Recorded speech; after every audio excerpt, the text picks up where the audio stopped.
Florence, 1920s. Three priceless emeralds vanished from a locked limousine in the golden Piazza della Signoria in under 2 minutes.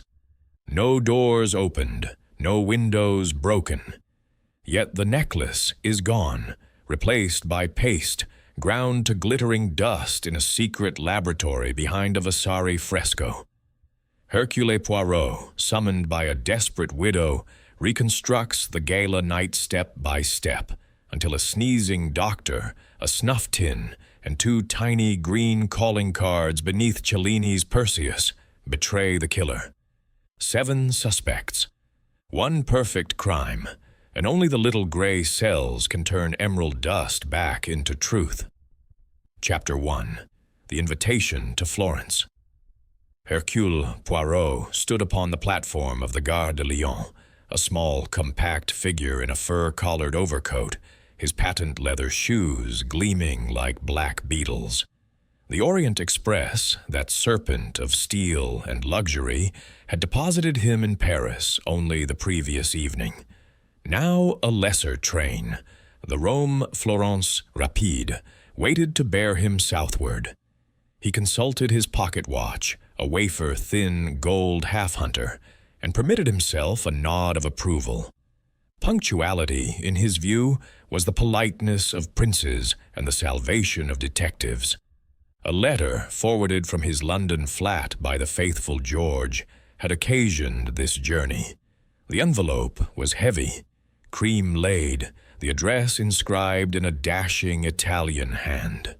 Within, on paper, watermarked with a crest of 3 interlaced lilies, Signora Valentina Ricci had written, "Caro Monsieur Poirot, the son of Florence begs your presence. I give a small house party at the Villa Aurora, above the Piazza della Signoria. Come, I implore you, for the sake of an old friendship with my late husband, and because I have need of those little gray cells, which are the terror of the criminal classes." Devotamente, Poirot folded the letter with care. The late Commendatore Ricci had indeed been a client, a matter of certain Titian sketches in 22, resolved with discretion. Yet the phrase, "need of those little gray cells," struck a note less social than urgent. Still, the prospect of Florence in October, the Arno the color of café au lait, the chestnuts roasting in the Piazza della Repubblica, was not to be disdained. He entered his wagon lit, disposed his 2 valises with precision, and settled himself in the corner seat. The train sighed, gathered itself, and slid out beneath the glass arches into the pale Parisian morning. The journey south was uneventful, save for the admiration of his fellow travelers. An American lady in a sable coat attempted conversation upon the subject of gangsters in Chicago. Poirot deflected her with courtesy and retired behind La Stampa. At Modena he partook of a risotto of such excellence that he made a mental note of the chef's name. Night fell over the Apennines. The train climbed through tunnels where the air smelled of pine and wet stone. Poirot slept, his mustaches guarded by a net of finest silk. Dawn found them descending into the valley of the Arno. The sun rose behind the cypresses of Fiesole, gilding the red roofs of Florence.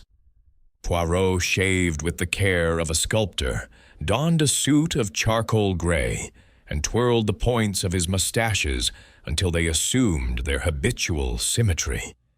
At Santa Maria Novella he descended, inhaling the scent of coffee and warm bread. A porter in a blue cap seized his valises. "Taxi, signore?" "Per favore, the Villa Aurora, above the Piazza della Signoria." The taxi, a Lancia of pre-war elegance, threaded the narrow streets. As they passed the baptistery, its bronze doors gleaming, the Duomo, vast and candy-striped, the Palazzo Vecchio, austere as a fortress. Poirot observed all with the bright eye of a connoisseur. At the corner of Via dei Calzaiuoli, The driver braked for a procession of seminarists in black cassocks, their faces pale as parchment. The road climbed. The piazza opened below them, a golden rectangle of stone framed by statues. Cellini's Perseus raised his sword. Bandinelli's Hercules loomed. The copy of Donatello's Judith stood delicate and deadly. The taxi turned beneath a gateway of weathered stone and stopped before the Villa Aurora. The villa was Renaissance in essence, though touched by later caprice. A loggia of slender columns, a terrace overhanging the piazza, windows shuttered in green.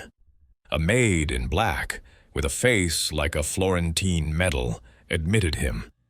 She led him through a sala where tapestries of the labors of Hercules, an omen, perhaps, hung between frescoes of nymphs and satyrs. Signora Ricci awaited him upon the terrace.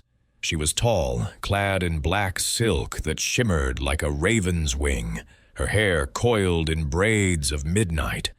At her throat blazed the emeralds, 3 stones, each the size of a pigeon's egg, set in a collar of platinum and smaller diamonds. They caught the sun and threw it back in green fire. Monsieur Poirot. She extended a hand heavy with rings. You are kind to come. Madame, said Poirot, bowing over the hand with the gallantry of a vanished age. It is I who am honored. She led him to a table of wrought iron where coffee steamed in cups of eggshell porcelain. Below them the piazza lay quiet, save for the cooing of pigeons and the distant chime of a bicycle bell. You spoke in your letter of need, said Poirot, sipping. The coffee was excellent, strong, aromatic, with a suspicion of cardamom. The signora's dark eyes clouded. A fancy, perhaps. Yet I am uneasy. These emeralds, my husband's gift, are to be worn tomorrow at the gala in the Palazzo Vecchio. The bank vault opens for cleaning. I must fetch them at 6. There have been whispers. A thief from Naples, they say, who melts into shadows. I am a widow, alone. Will you stay, mon ami, until after the gala? Poirot set down his cup. It shall be as you wish. Hercule Poirot does not abandon a lady in distress. She smiled, a slow smile that lit her face like a candle within an alabaster lamp. Then let us speak of pleasure. Tonight we dine en famille. Tomorrow the city is yours. From the loggia came the sound of voices, English, American, Italian. The other guests were arriving. Poirot finished his coffee, smoothed his waistcoat, and prepared to meet them. The little gray cells, already faintly stirring, warned him that Florence, for all her beauty, was a city where the past lay close to the present, and where emeralds, like blood, had a way of crying out. Chapter 2. The Guests Assemble. The Villa Aurora, seen in the full light of a Florentine afternoon, possessed that peculiar charm which belongs to houses that have been loved rather than merely inhabited. Its walls were of pale gold stone, veined with the green of centuries. The loggia, supported by columns slender as reeds, commanded a prospect of the Piazza della Signoria that would have made even a Medici envious. Wisteria, now past its flowering, trailed purple shadows across the balustrade, and in the courtyard below a fountain played with the soft persistence of a Neapolitan mandolin. Poirot, having refreshed himself with a bath drawn by the silent maid, water scented faintly with verbena, descended the staircase at the precise hour of 6. His evening clothes were impeccable. The coat cut a shade fuller than London fashion decreed, the white waistcoat embroidered with a discretion that suggested rather than proclaimed expense. He paused upon the half-landing to admire a small bronzino portrait of a boy with a melancholy eye, and then proceeded to the sala where the company was already gathering. Signora Ricci stood beneath a chandelier of Murano glass, the emeralds at her throat catching the candle flames and splintering them into 1,000 green sparks.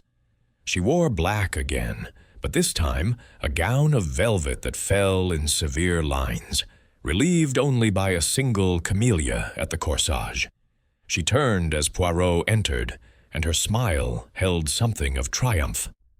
"Ecco, Monsieur Poirot, permit me to present my little circle." She moved with the grace of a hostess who has arranged every detail to the last coffee spoon. First came Captain Hugh Drummond, late of His Majesty's Navy, a man of 40-odd with the shoulders of an ox and the expression of one who has seen too many dawns at sea. His dinner jacket strained across the chest. His handshake was brief, almost brusque. "Honored, sir," he said, and returned at once to the decanter on the sideboard. Next, Miss Daphne Blake, an Englishwoman of perhaps 28, whose gown of palest green chiffon might have been chosen to quarrel with the signora's emeralds. She had the kind of fair hair that refuses to remain confined, and eyes of a blue so candid that Poirot suspected artifice. She laughed as she gave him her hand, a clear, bell-like sound that seemed to fill the room with sunlight. "I have read of you, Monsieur Poirot," she said. "In the Strand magazine, I think. Do you really solve murders before breakfast?" "Only when the murderer is obliging enough to commit them after a good night's rest," replied Poirot gravely. Dottor Enrico Falliere followed, a thin, desiccated man with the complexion of old parchment and fingers that moved incessantly, as though counting invisible rosaries. He wore his dress clothes with the air of one who apologizes for them, and his bow was a masterpiece of angular deference. "Incantato," he murmured, producing a snuff-box of repoussé silver and inhaling a pinch with the delicacy of a gourmet sampling a rare vintage. His eyes, small and black, flicked once towards the emeralds and away again. Mr. Lionel Pine, the American, was announced by the butler with a slight hesitation, as though the name were unfamiliar upon the tongue. He was smooth-shaven, plump without softness, and his voice had the velvety quality of a man accustomed to speaking in auction rooms. His studs were black pearls, his cuffs fastened with links of Etruscan gold. "Signora Ricci's hospitality is legendary," he said, pressing Poirot's hand with a warmth that stopped just short of effusion. "And to meet the great Poirot, well, sir, this is a red-letter day." Finally, Conte Alessandro di San Miniati entered with the lazy assurance of one who has never needed to knock. He was tall, dark, and dangerously handsome, with the profile of a Renaissance medallion and the indolent grace of a cat. His evening cloak, lined with scarlet silk, was flung back over one shoulder. He removed it with a gesture that belonged to the stage. "Valentina mia," he said, kissing the signora's hand with a flourish that made the camellia tremble. "You grow more cruelly beautiful each time I see you." His eyes, passing over the company, rested for a moment upon Miss Blake and kindled. The signora laughed, a low sound like velvet dragged across marble. "Alessandro, you will make our English guests blush. Come, we are all friends here." Dinner was served in the long dining room that opened upon the terrace. The table was laid with Florentine linen, so fine it might have been spun by arachnid virtuosi, and the silver bore the crest of the Ricci, a phoenix rising from a coronet of emeralds. The meal began with crespelle alla Fiorentina, delicate pancakes filled with ricotta and spinach, followed by bistecca alla Fiorentina, cut thick as a prayer book and grilled over olive wood. The wine was Brunello di Montalcino, 19, a vintage that made even Captain Drummond unbend sufficiently to praise the cellar. Conversation, under the signora's skillful guidance, flowed like the Arno in spring. Miss Blake spoke of her watercolors. She was painting the Ponte Vecchio at dawn, and confessed a terror of the Bargello's collection of death masks. Dr. Falliere discoursed upon the therapeutic properties of the waters at Montecatini, illustrating his remarks with Latin tags that caused Mr. Pine's eyebrows to ascend. The Conte recounted an anecdote of a Grand Duke who had lost a fortune at Faro in this very room, and Captain Drummond, mellowed by the Brunello, admitted that the Italian Navy's torpedoes were not to be sneezed at. Poirot, seated between the Signora and Miss Blake, listened more than he spoke. He noted the way the Conte's fingers lingered upon the stem of his glass when he looked at the Signora. The quick, almost furtive glance that passed between Dr. Falliere and Mr. Pine when the emeralds were mentioned. The slight tremor in Captain Drummond's hand as he reached for the decanter. And always, like a leitmotif, the green fire at the Signora's throat. It was she who introduced the subject. "Tomorrow," she said, as the Zabaglione was served in tall glasses, "the bank vault is cleaned. I shall fetch the emeralds at 6. At the gala in the Palazzo Vecchio, I shall wear them for the first time since my husband's death. They are insured, of course, Lloyd's of London, Mr. Pine, your countryman. But insurance is a cold comfort beside beauty." Mr. Pine leaned forward, his voice soft. "Magnificent stones, Signora. Colombian, I should say, with that bluish fire. The central stone alone must weigh 20 carats. 23, corrected the Signora complacently. My husband bought them from Princess Sofia Dolgoruki in 19. She was fleeing the Bolsheviks with nothing but the clothes on her back and those emeralds sewn into her corset. A romantic story, is it not? Romantic, echoed the Conte, and dangerous. Jewels with a history have a way of attracting attention. Captain Drummond gave a short laugh. Attention? In Florence? The place is crawling with tourists and pickpockets. A lady would do better to keep them in the bank. But then, said Miss Blake, her eyes wide, where would be the fun? Poirot twirled the stem of his glass. Fun, mademoiselle, is a matter of perspective. To the thief, the fun lies in the taking, to the owner, in the wearing, to the detective, he smiled, in the restoration. The Signora's laugh rang out. Then you must restore my peace of mind, mon ami. I confess I have been uneasy. There have been letters, anonymous, of course, hinting at a thief who specializes in emeralds. They say he is in Florence for the gala. Dr. Falliere sneezed delicately into a handkerchief of finest lawn. Superstition, cara. The police are vigilant. Vigilant, repeated Mr. Pine, but not infallible. A clever man might still... He stopped, as though aware he had said too much, and reached for the fruit bowl. Coffee was served on the terrace. The night was warm, the sky a deep indigo pricked with stars.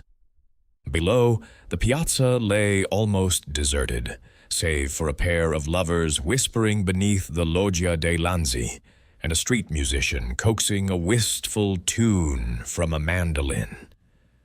The statues, Perseus with his severed head, Hercules and Cacus locked in eternal combat, stood out in sharp relief against the floodlit palace.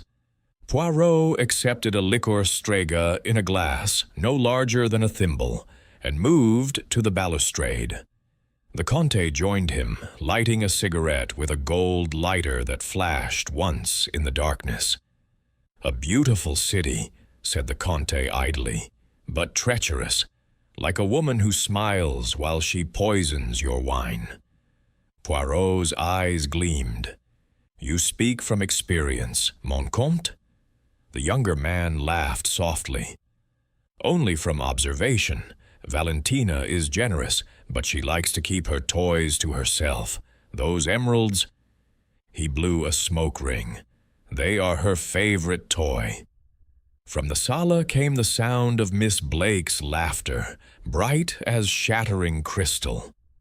Poirot turned to see her demonstrating a dance step to Captain Drummond, who watched with the expression of a man observing a foreign ritual. Dr. Fallières had produced a small leather case and was showing Mr. Pine something that glittered coldly in the candlelight. A surgical scalpel, perhaps, or a jeweler's loop. The signora appeared in the doorway, the emeralds blazing against the black velvet. "Basta," she called. "The night air grows chill. Come inside, all of you. Tomorrow we have the gala, and Florence does not forgive those who arrive with shadows beneath their eyes." One by one, the guests obeyed. Poirot lingered a moment longer, staring down at the piazza. The mandolin had fallen silent. The lovers had vanished. Only the statues remained, mute witnesses to 1,000 secrets. As he turned to follow the others, a scrap of paper fluttered from the balustrade and lodged against his shoe. He picked it up. It was a leaf torn from a cheap notebook, and scrawled across it in pencil were the words, "L'Esmeralde non sono per te." "The emeralds are not for you." Poirot folded the paper with care and slipped it into his waistcoat pocket. The little gray cells, now thoroughly awakened, began to arrange themselves in their accustomed order. Somewhere in the Villa Aurora, or perhaps in the shadowed streets below, a drama was preparing its first act, and Hercule Poirot, that most fastidious of detectives, intended to be present at the rising of the curtain. Chapter 3. The Night of the Gala. The Palazzo Vecchio, that stern fortress of the Florentine Republic, had never looked more magnificent than on the evening of the Syndic's gala. Torches flared in iron sconces along the facade. The great doors stood wide, revealing the courtyard where Vasari's frescoes glowed like jewels under the chandeliers. Carriages, motor and horse-drawn alike, deposited their glittering burdens upon the ancient stones, and the air was loud with the polyglot murmur of diplomats, contessas, and American millionaires. Poirot, arriving in the signora's limousine with the Comte and Miss Blake, paused upon the threshold to adjust the set of his white tie. The heat within was already oppressive, a compound of beeswax, hothouse flowers, and the perfume of 100 women. A string orchestra in the Salone de Cinquecento played Strauss with Viennese precision. Liveried footmen circulated with trays of champagne and flutes, so thin they might have been blown from soap bubbles. Signora Ricci, on the arm of the Comte, made an entrance calculated to still conversation. Her gown was cloth of silver, cut low to display the emeralds to their fullest advantage. The 3 great stones lay upon her bosom like drops of frozen absinthe, and the smaller diamonds that linked them flashed with every breath. She smiled serenely as the syndic himself advanced to greet her. But Poirot, standing a little apart, noted the faint tension at the corners of her mouth. Captain Drummond had arrived earlier, escorted by a Florentine lady of title whose name Poirot had not caught. He stood now beside a pillar, a glass steady in one hand, his eyes fixed upon the signora with an expression that might have been admiration or something darker. Miss Blake, in palest pink tulle, was surrounded by a cluster of subalterns from the British legation. Her laughter floated above the music like a scarlet balloon. Dr. Fallier and Mr. Pine had not yet appeared. Poirot accepted a glass of champagne and circulated with the unobtrusive skill of a man who can be both seen and unseen as occasion demands. He observed the Conte presenting the signora to a bearded archduke. He noted the archduke's appreciative glance at the emeralds and the quick, almost imperceptible shake of the head given by the Conte.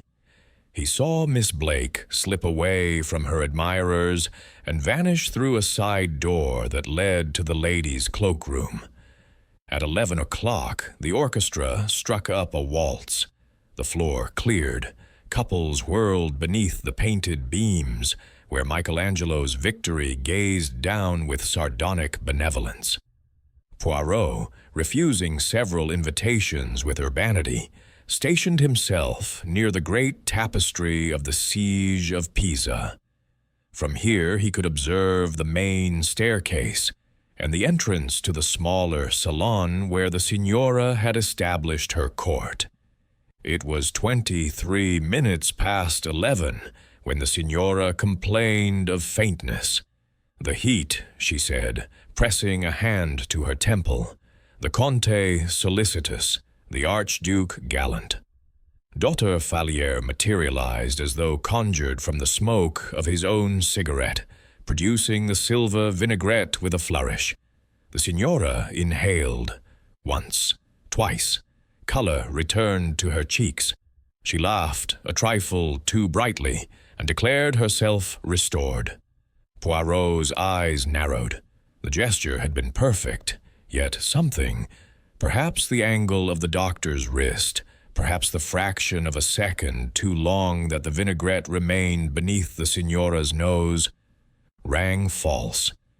He made a mental note and returned to his observation of the room. Mr. Pine had arrived. He stood in conversation with a thin man in faultless tails, whose face Poirot recognized from the files of the Sûreté. Signor Giacomo Mori, a receiver of stolen gems with a passion for Renaissance bronzes. The two men spoke in undertones, their heads close together, Pine's hand resting lightly upon Mori's sleeve. When they parted, Mori's eyes flicked once towards the signora and away. At 11:30, the signora announced her intention to leave. The heat, again, the necessity of an early start on the morrow. The Conte offered his arm. Captain Drummond, draining his glass, moved to follow. Miss Blake reappeared, her cheeks flushed, a trace of rice powder upon one glove. Dr. Fallier collected the signora's wrap from the check-room, a cloak of white fox that swallowed a silver gown like snow upon moonlight. The party descended the stone staircase in a rustle of silk and murmur of farewells. Poirot, bringing up the rear, paused upon the landing to exchange a word with Inspector Bacci, who had been invited in a semi-official capacity. The inspector's mournful eyes were fixed upon the signora's retreating back. A magnificent woman, caro Poirot, but magnificent women attract magnificent troubles. Précisément, murmured Poirot, and magnificent jewels attract the most magnificent thieves. They reached the courtyard. The signora's limousine waited at the foot of the steps, its brass fittings gleaming. The chauffeur, a stout Tuscan with the face of a benevolent brigand, leapt to open the door. The Conte handed the signora in. Miss Blake followed, gathering her tulle about her like a nervous hen. Captain Drummond hesitated, then climbed in after them. The doctor and Mr. Pine had elected to walk. Their figures could be seen already vanishing into the shadows of Via dei Gondi. The door closed. The chauffeur returned to his seat.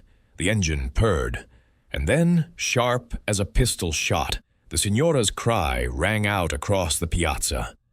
Poirot was down the steps in 3 bounds. The chauffeur had leapt from his place. The Conte was wrenching open the door.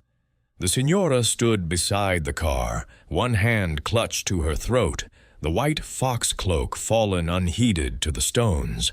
Where the emeralds had blazed, there was now only the empty platinum clasp, snapped cleanly in 2. "Dio mio!" gasped the Conte. "The necklace, gone!" The piazza, which moments before had been almost deserted, filled with people as though by magic. A carabiniere appeared, revolver in hand. Late revelers pressed forward. The torches flared wildly in a sudden gust of wind. Poirot pushed through the growing knot of onlookers and knelt beside the cloak. The fur was unmarked, no slit, no tear. The clasp itself showed the clean fracture of metal forced apart from within. "Impossible," muttered the Conte, his handsome face pale. "Valentina wore them when we left the salon, not 5 minutes ago." Miss Blake gave a little sobbing cry and pressed a handkerchief to her lips. Captain Drummond stood rigid, his eyes fixed upon the empty space at the signora's throat. The chauffeur swore by the Madonna that he had not left his seat. The engine had been running, the doors locked from within. Inspector Bacci arrived at a run, his coat flapping like a crow's wings. He cleared the piazza with the brisk efficiency of a man accustomed to crowds, posting carabinieri at each corner. Then he turned to the signora, who had sunk onto the running board of the limousine, her face ashen beneath the paint. "Coraggio, signora. Tell me exactly what occurred." The signora's voice trembled. We entered the car. The Conte closed the door. I felt a sudden draft, as though a window had opened. I put my hand to my throat, and they were gone. The clasp was broken. The stones vanished. Poirot, rising from his examination of the cobblestones, held something between thumb and forefinger. It was a single emerald, no larger than a shirt stud, flawless and cold. "It fell from the clasp, perhaps," said Bacci doubtfully. "Non," said Poirot. "Observe the setting. This stone was cut free with a tool.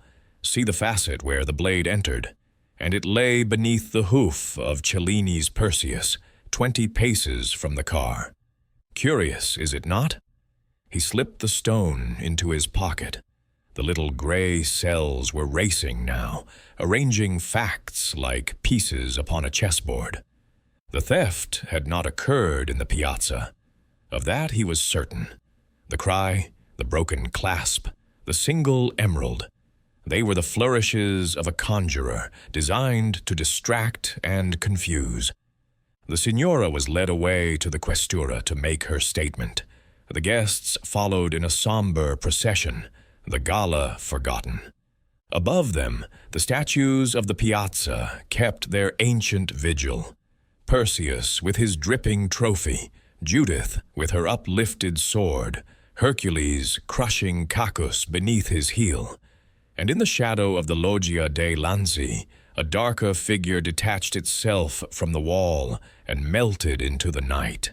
A figure that moved with the silent certainty of a man who has just played his first card, and played it well. Chapter 4. The Scene in the Piazza. The Piazza della Signoria, at 3 o'clock in the morning, wore the aspect of a stage after the audience has departed. The torches had been extinguished. The floodlights that bathed the statues in theatrical glory were dimmed to a sullen glow. Only the great lantern above the palace door still burned, throwing a pool of yellow light across the stones where the signora's cloak had fallen. The air smelled of damp marble and the faint, acrid residue of the torches. Inspector Giovanni Bacci moved with the methodical patience of a man who has learned that haste is the enemy of truth.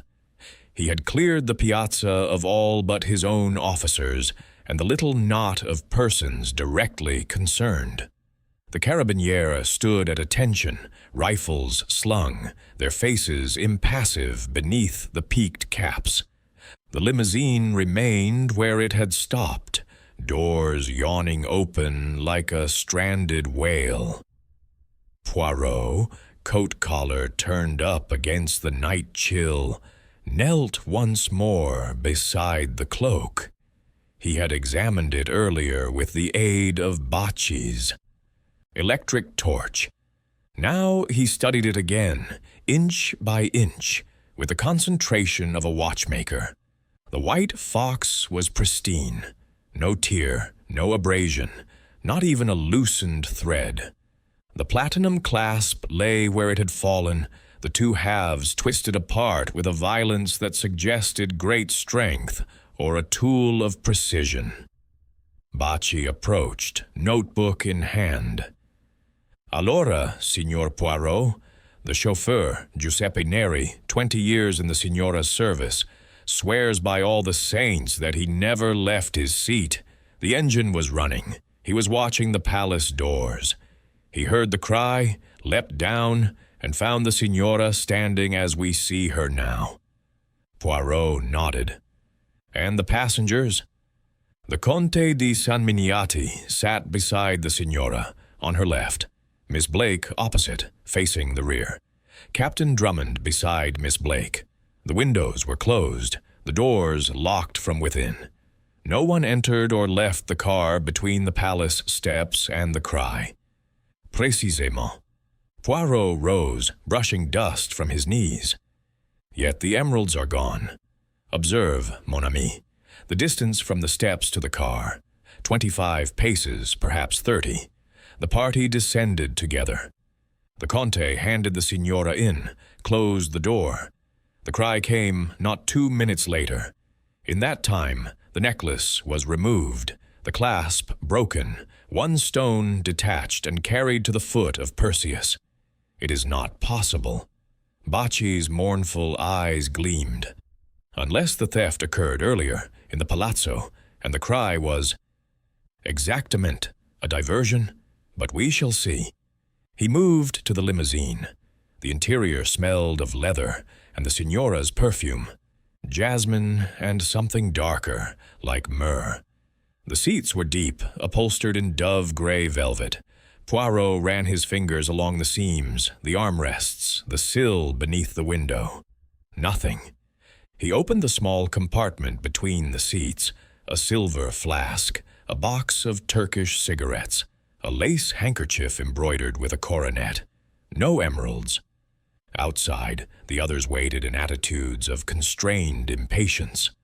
The signora sat upon a stone bench beneath the Loggia dei Lanzi, her face a mask of tragedy. The Conte stood beside her, smoking furiously. Miss Blake huddled in her pink tulle, eyes wide and frightened. Captain Drummond stared at the ground, hands thrust deep in his pockets. Poirot approached the chauffeur, who stood rigid beside the car, cap in hand.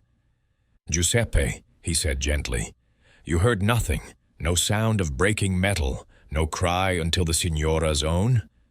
"Niente, signore, only the engine, the music from the palace, fading. Then, mamma mia, the signora screaming." "And you saw no one approach the car?" The man shook his head.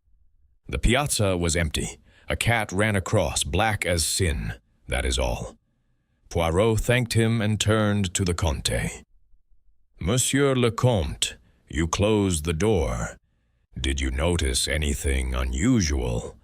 The weight of the signora's cloak, perhaps, or a resistance in the clasp?" The Conte crushed out his cigarette. Nothing. Valentina was laughing. She had just made a jest about the Archduke's beard. I handed her in, shut the door, walked round to my side. Then the cry. Miss Blake spoke for the first time, her voice trembling. It was dreadful. One moment the emeralds were there, blazing like green fire. The next, gone. I felt the car lurch, as though someone had jumped on the running board. But when I looked, she broke off, pressing her handkerchief to her lips. Captain Drummond gave a short, harsh laugh. Stuff and nonsense. No one jumped on the board. The doors were locked. It's a trick, that's what it is. Some conjurer's nonsense. Poirot's eyes gleamed. A conjurer, Capitaine? Perhaps. But conjurers require apparatus, and an audience that looks the wrong way. He returned to the spot where the single emerald had been found. The cobblestones here were worn smooth by centuries of feet. Between them, moss grew in dark patches. Poirot knelt again, producing a small lens from his pocket. The stone had lain beneath the raised forehoof of Perseus, in a direct line from the limousine to the palace steps. He traced the line with his eye. It passed close to the fountain of Neptune, skirted the equestrian statue of Cosimo the Fercern, and ended at the foot of the great staircase. Bacci joined him. You see something? Oui, the stone was placed here deliberately to be found. It is too clean, too perfect. A thief in haste would drop it anywhere. This was arranged. He straightened, gazing up at the statues. Perseus, bronze and terrible, held Medusa's head aloft. The snakes writhed even in death. Judith, delicate as a lily, poised her sword above the sleeping Holofernes. Between them, the empty space where the David had stood before Michelangelo's giant replaced him in the piazza. Curieux, murmured Poirot. The statues see everything, yet they tell us nothing. A sudden gust of wind swept the piazza, rattling the iron chains that barred the loggia. Something white fluttered against the base of Hercules and Cacus, a scrap of paper caught in the bronze folds of the giant's cloak. Poirot retrieved it. It was another leaf from the same cheap notebook, the pencil scrawl identical. Il prezzo è la morte. The price is death. He showed it to Bacci, who read it without expression. A warning, perhaps, or a threat. Or a signature, said Poirot softly. The inspector ordered the piazza searched. Lanterns bobbed like will-o'-the-wisps as the carabiniere moved in widening circles. They found nothing, no footprint, no scrap of cloth, no tool. Only the single emerald, now reposing in an envelope in Bacci's pocket, and the broken clasp. At length, the inspector declared the scene examined. The limousine was driven away to the Questura garage. The signora was taken to the villa in a police car, sedated by Dottor Fallier, who had arrived breathless and apologetic, having been roused from his bed in Via Tornabuoni. The others followed in taxis, silent and subdued. Poirot lingered a moment longer. The piazza was empty now, save for the statues, and the first pale hint of dawn touching the palace roof. He stood beneath Perseus, looking up at the bronze hero's calm, implacable face. Mon vieux, he said aloud, you have seen many thefts in your time, but this one, c'est extraordinaire. The emeralds vanish in a locked car in full view of witnesses in the space of 2 minutes, yet they were not taken in the car. They were taken earlier, and the cry in the piazza was the signal for the second act. He turned away, pulling his coat closer. As he crossed the stones, his foot struck something small and hard. He stooped. It was another emerald, smaller than the first. No larger than a lentil, but unmistakable in its cold green fire. It had rolled into a crack between the stones, invisible to the sweeping lanterns. Poirot picked it up, turning it in his fingers. "Tiens," he whispered. "The thief grows careless, or generous. 2 stones now, but where are the rest?" He slipped the second emerald into his waistcoat pocket beside the scrap of paper. The little gray cells were humming now, arranging possibilities like cards in a game of patience. Somewhere in the chain of events, between the Palazzo salon and the cry in the piazza, a substitution had been made. The real emeralds were gone long before the car door closed. But how? And by whom? As he walked towards the waiting taxi, the first ray of sunlight struck the bronze head of Perseus, turning it to molten gold. The piazza stirred, coming to life with the slow inevitability of a stage set changing. A street sweeper appeared, pushing his broom with rhythmic sweeps. A baker's boy cycled past, panniers fragrant with warm bread. The statues resumed their daytime role of picturesque antiquity, secrets locked behind their sightless eyes. Poirot climbed into the taxi and gave the driver the address of his hotel in Via Tornabuoni. As they moved off, he leaned back against the cushions, closing his eyes. The puzzle was taking shape. A theft that was no theft, a cry that was a signal, emeralds that vanished into thin air, yet left 2 calling cards upon the stones. "Patience," he murmured to himself. "The truth is there, in the piazza, in the palazzo, in the hearts of those who watch the green fire burn. Hercule Poirot will find it." The taxi turned into the narrow street, leaving the piazza behind. But in Poirot's mind, the statues still watched, and the broken clasp still gleamed upon the stones, waiting for the next act of the drama to unfold. Chapter 5. The Alibis. The morning following the theft dawned with the peculiar clarity that sometimes visits Florence after a night of wind. The sky above the Arno was a washed-out blue, and the sun struck the red tiles of the Villa Aurora until they glowed like coals. In the loggia, where breakfast had been laid beneath, a pergola of vine, the company assembled with the air of persons attending a funeral where the identity of the corpse remains in doubt.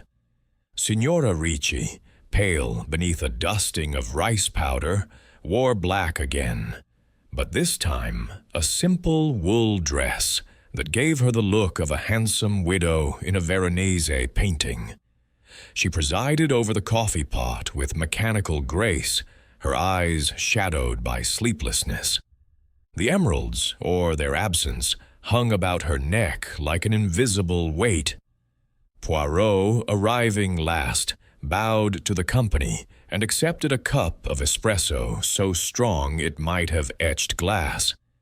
He had spent the earlier hours in conference with Inspector Bacci at the Questura, examining the broken clasp beneath a magnifying lens and dictating a telegram to London.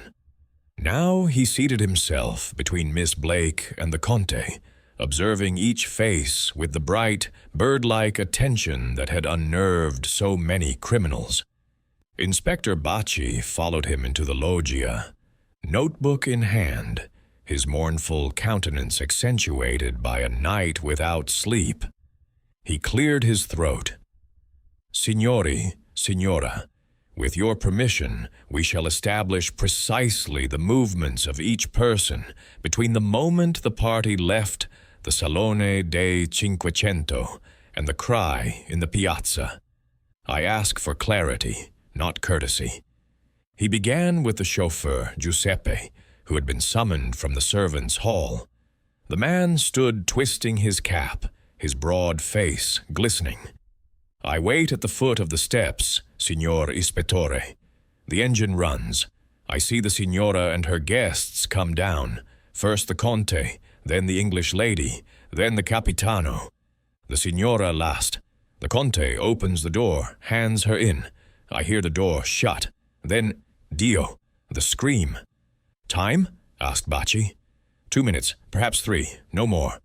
The inspector made a note. Next, the Conte di San Miniati. Alessandro lit a cigarette with deliberate calm. I escorted Valentina down the staircase. We paused upon the landing to speak with the syndic. Then to the courtyard.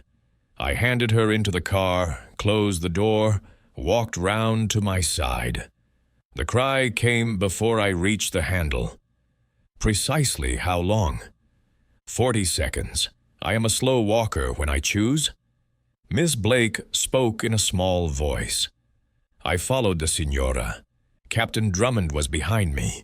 We entered the car together. The Signora was laughing.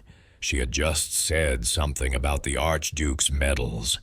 Then the lights of the piazza went dark for a moment. Someone must have turned them down. And when they came on again, she was clutching her throat. Captain Drummond gave a snort. Lights? Nonsense. The floodlights never flickered. I was watching the chauffeur. He never moved. Bacci turned to him. Your position in the car, Capitano? Opposite the Signora, beside Miss Blake. I saw nothing until the cry. The inspector's pencil scratched. Daughter Falier? The doctor had arrived late, smelling faintly of iodoform. He sneezed into his handkerchief before replying.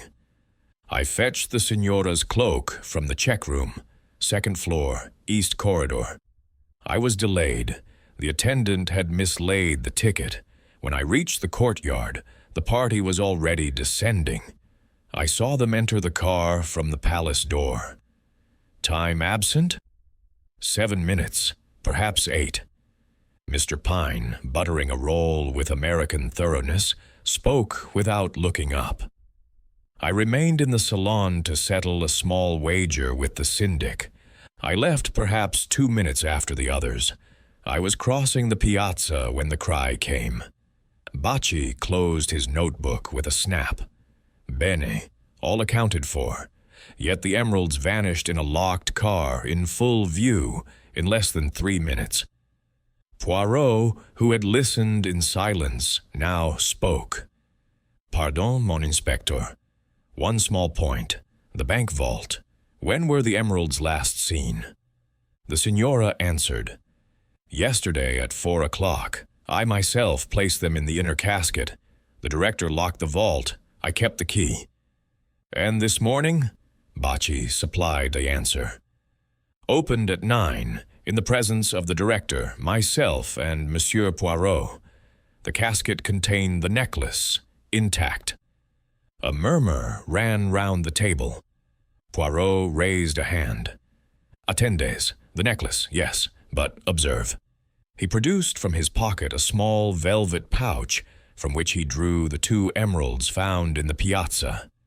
These were cut free with a jeweler's saw. The clasp was broken by hand, or by a tool disguised as a hand. The theft occurred before the cry, almost certainly in the palazzo. The piazza was the stage for the revelation. The Conte crushed out his cigarette. But Valentina wore the emeralds in the salon. We all saw them. Précisément. We saw a necklace, but was it the same? Silence fell, broken only by the cooing of pigeons on the terrace. Miss Blake's cup rattled in its saucer. Poirot continued. This afternoon I walked the piazza alone. The route from Palace door to Limousine is 32 paces. The floodlights are controlled from a box beside the Neptune fountain. At 11:35 precisely, they dimmed for 12 seconds, long enough for a substitution if one were prepared. Someone knew the routine. Bacci's eyes narrowed. The electrician is in custody. He swears the switch was thrown by accident. Accident? Poirot smiled. We shall see. He rose and crossed to the balustrade, gazing down at the piazza. The others followed, drawn by the quiet certainty in his voice. Observe the angles. From the palace steps, the car is visible. From the Loggia dei Lanzi, invisible. From the fountain, he pointed. One commands both. A Confederate could signal with a mirror, a handkerchief, a cigarette lighter. The cry was the cue. The Signora pressed a hand to her lips. You mean one of us? Madame, one of you, or someone in the palazzo who knew your movements. The vinaigrette of Daughter Falière, for example, a clever hiding place for paste stones. The doctor flushed. I protest. My vinaigrette is silver, antique, and hollow in the lid, finished Poirot. I examined it this morning, with the inspector's permission. A compartment large enough for a folded necklace of paste. Falier opened his mouth, closed it again.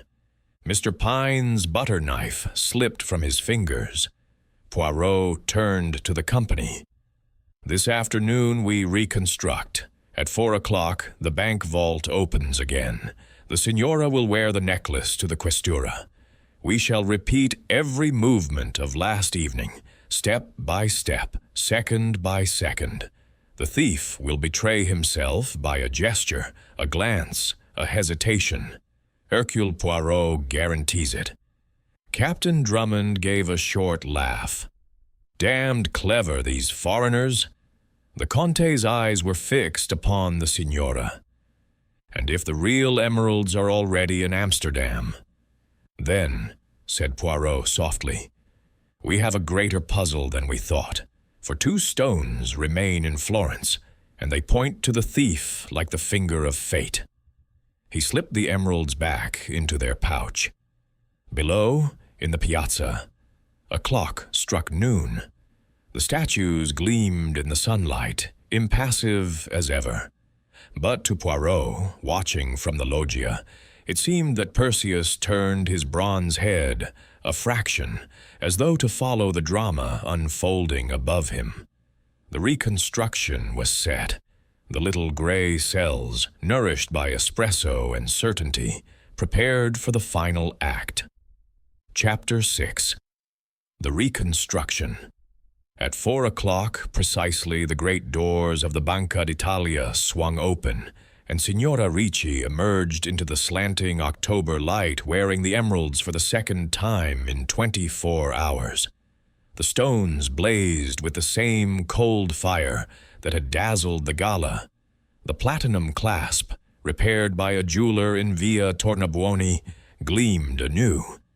She paused upon the top step, one gloved hand at her throat, and looked across the Piazza della Repubblica to where Poirot waited beside the waiting limousine. The stage was set with the meticulous care of a theatrical producer. Inspector Bacci had cleared the piazza of traffic. Only a few permitted onlookers lingered at the cafe tables, pretending absorption in their newspapers. The same chauffeur, Giuseppe, stood at the wheel, cap pulled low. The same guests, Conte, Miss Blake, Captain Drummond, Daughter Falier, Mr. Pine, assembled upon the bank steps in the identical order they had occupied the previous evening. Even the white fox cloak lay folded upon the seat, though the night was warm.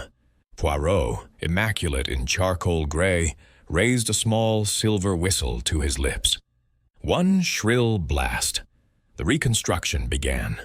The Signora descended the steps with measured grace. The Conte offered his arm. Miss Blake followed, pink tulle replaced by sensible dove gray. Captain Drummond brought up the rear, hands clasped behind his back. At the foot of the steps, the Conte opened the limousine door, handed the Signora in, closed it with a soft click. He walked round to the far side. Miss Blake and the captain entered opposite. The doors shut. Giuseppe stared straight ahead, engine purring. 30 seconds passed. 40. 50. Poirot's second blast rang out. The doors opened. The passengers emerged exactly as they had the night before. The Signora stood beside the car, hand to throat, and gave the cry. Perfectly timed, perfectly pitched. Nothing happened. No clasp snapped. No emeralds vanished. The necklace remained intact, flashing mockingly in the sunlight. Bacci swore under his breath. Niente, a waste of time. Patience, murmured Poirot. He approached the Signora and, with a bow, unfastened the clasp himself. The necklace slid into his palm, heavy, cold, authentic. He turned to the company. Observe. Last night, the cry came at 52 seconds. Today, nothing. Because the substitution was made before the car, not in it. The piazza was the theater, the palace the workshop. He beckoned Dr. Fallier. Docteur, your vinaigrette, if you please. Fallier hesitated, then produced the silver box. Poirot opened it. The lid, as he had demonstrated earlier, contained a shallow compartment lined with velvet. Empty now, but large enough for a folded string of paste. Last night, Poirot continued, you administered the vinaigrette in the salon at 11:30. The Signora inhaled. In that instant you palmed the real necklace, already loosened by a thread, and replaced it with paste. The thread was cut later in the car to simulate robbery. Fallier's sallow face turned the color of old parchment. Fantastico. Poirot ignored him. He faced Mr. Pine. You, monsieur, left the salon 2 minutes after the others. You crossed the piazza slowly, deliberately. At the fountain you signaled with your cigarette lighter. 3 flashes. The electrician, paid in advance, dimmed the lights for 12 seconds. In that darkness the paste necklace was broken, 1 stone cut free and dropped beneath Perseus as a blind. The second stone, he produced it from his pocket, was dropped by you, doctor, in your haste to dispose of the evidence. Pine's plump face remained impassive. Neat, Monsieur Poirot, but the real stones? Are here. Poirot opened a small leather case. Inside, wrapped in cotton wool, lay a fine green powder, emerald dust, glittering like poisonous sand.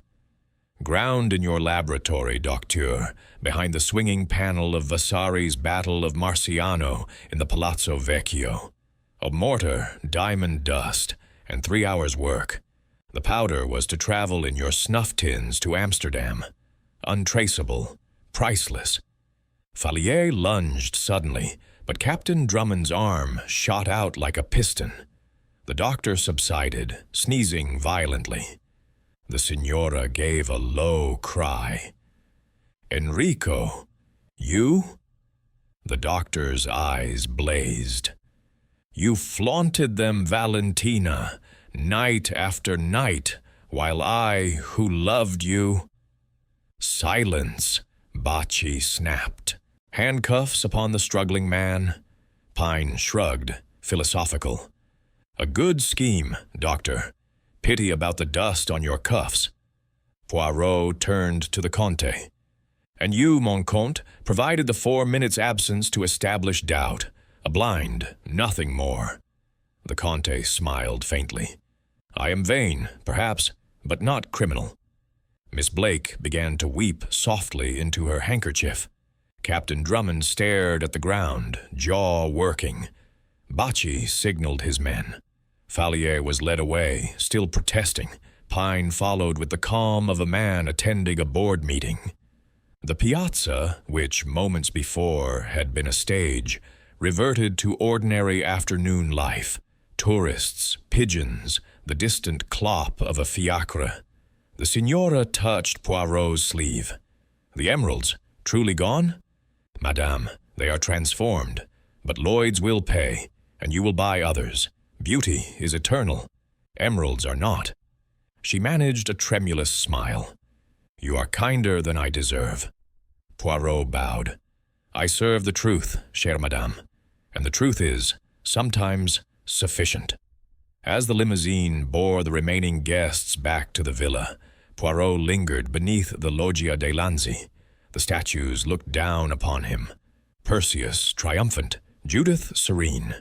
He raised his hat to them. Messieurs, dames, you have kept your counsel well. But Hercule Poirot, he also keeps his appointments. The sun sank behind the palace roof, gilding the piazza in molten light. Somewhere, a clock struck 5. The little gray cells, satisfied at last, prepared for a well-earned tisane and the first chapter of a new adventure. Chapter 7. The little gray cells, the terrace of the Villa Aurora, at 10 o'clock that same evening, was a place of quiet triumph and subdued relief. The wisteria cast long shadows across the balustrade. The piazza below lay in darkness, save for the single lantern above the palace door and the faint glow of the statues, which seemed in the moonlight to have resumed their ancient roles as guardians of secrets. A small table had been laid for 2, Poirot and Inspector Bacci, with a bottle of Vin Santo and a plate of Cantucci untouched between them. Bacci raised his glass. Salute, Signor Poirot, to the little gray cells, and to Florence, which will sleep more soundly tonight. Poirot inclined his head, the points of his mustaches impeccable, even in repose. À votre santé, mon ami, though I confess the cells required more stimulation than usual. Emeralds reduced to powder, c'est original. Bacci set down his glass. Tell me, if you will, the precise moment you suspected the grinding. Poirot selected a Cantuccio, dipped it delicately in the sweet wine, and considered.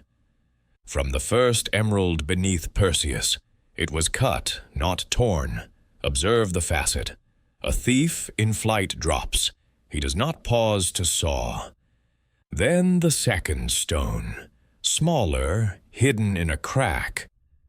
2 calling cards, Mon Inspecteur. The thief wished us to believe in a clumsy robbery, yet left evidence of precision, contradiction, the seed of truth. He sipped. The signora's faintness in the salon, too convenient. The vinaigrette, too ready. Daughter Fallier's snuff, which he inhaled at every mention of the jewels. Emerald dust clings, n'est-ce pas? I found it on his cuff this morning, beneath the microscope at the Questura. And the panel in the Palazzo Vecchio. Vasari's battle conceals many things, but a mortar and pestle? Evident. Bacci nodded slowly. Pine's roll? A market, nothing more.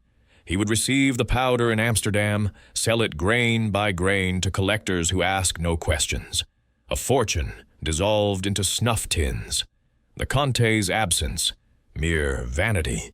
He wished to be noticed, to flirt with suspicion. Miss Blake and the captain, innocent, though the captain's thirst for brandy nearly drowned his alibi. And the notes? Bacci produced the 2 scraps of paper. Le smeralde non sono per te. Il prezzo è la morte. Poirot smiled. Fallier's flourish. He loved the signora in his twisted fashion. The notes were to frighten her into locking the jewels away, giving him time to substitute paste and grind the real stones at leisure. When she insisted on wearing them, he acted in the salon. Below, the piazza stirred. A night watchman passed, lantern swinging. The bronze Perseus caught the light and threw it back like a challenge. Poirot raised his glass to the statue. Mon vieux, you kept the secret well, but the little gray cells, they are patient. Bacci laughed softly. You will stay in Florence? Alas, no. The Orient Express leaves at dawn. London calls. A matter of poisoned chocolates in Mayfair. But first, Poirot produced a small velvet box. Within lay the repaired necklace, the three great stones replaced by flawless paste. A gift for the Signora. She will wear it tomorrow at the Te Deum in the Duomo. Beauty must not be widowed. He closed the box. The insurance company recovers the dust. The Signora keeps her pride. Fallier and Pine contemplate their folly from cells with excellent views of the Arno. Justice is served à la Florentine. Bacci drained his glass. You are a poet, caro Poirot. Non, said Poirot, rising. Merely a man who prefers order to chaos, and emeralds whole to emeralds in snuff. He bowed, precise as a courtier, and descended the terrace steps. The night air was cool. The scent of jasmine lingered. At the gate, he paused, looking back once at the villa's lighted windows, where the Signora moved like a shadow behind the shutters. Bonne nuit, madame, he murmured. Dream of new jewels and kinder friends. The taxi waited in Via de Calzaiuoli. Poirot entered, settled his valises, and leaned back as the car moved off towards the station. The piazza slipped past. Perseus, Judith, the empty space where David once stood. The statues watched him go, silent as ever. In the wagon lit, Poirot unfolded his traveling rug, arranged his dressing case with its rows of brushes and lotions, and permitted himself a small sigh of satisfaction. The little gray cells, nourished by Vin Santo and victory, subsided into tranquility. Outside, Florence receded, roofs, towers, the great dome of the Duomo glowing faintly against the stars. The train gathered speed, bearing Hercule Poirot northward to new puzzles, new triumphs. But in the Piazza della Signoria, the lantern above the palace door burned steadily, and the statues kept their vigil. Emeralds might vanish, thieves might grind them to dust, but the golden square endured, eternal, enigmatic, and quietly amused at the follies of men.